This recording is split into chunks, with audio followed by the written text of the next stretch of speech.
एक बार गुरु नानक देव महाराजन वजन पिया भाई बाला मर्दाना ॾिठो यमदूत कंहिंखे मार ॾेई करे वठी था वञनि, ॾाढो पीड़ा ॾेई करे।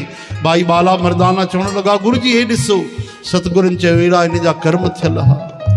अचानक थोरो सो अॻिते वधिया त भाई बाला मर्दाना छा था ॾिसनि, उहो ई पापी जेको हुयो जंहिंखे यमदूत मारींदा था वञनि, विमाननि ते विहारे करे जय जयकार कंदा था वठी वञनि। अरे अरे अरे सतगुरु हे ॾिसो, हे त उहो ई पापी आहे जंहिंखे यमदूत पिया वठी वञनि।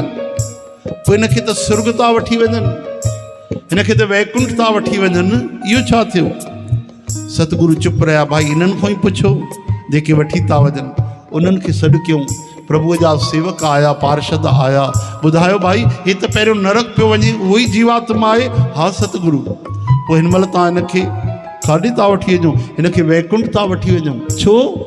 सतगुरु तव्हां अंतर्यामी आहियो।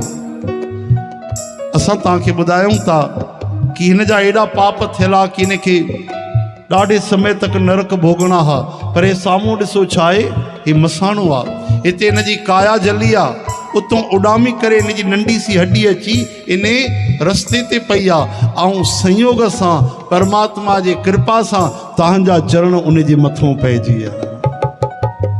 ध्यानु ॾिजो, हिन जे मरियल शरीर जी नंढी सी हड्डी, उन जो टुकड़ो धरतीअ ते पियो आहे, जंहिंजे मथां तव्हांजा चरण पइजी विया। इन करे हिन जा सभु लेखा माफ़ थी विया। बोलो गुरु नानक देव की। इहो चइबो अथव संतनि जे चरणनि जे धूल जो कमाल। हरे राम।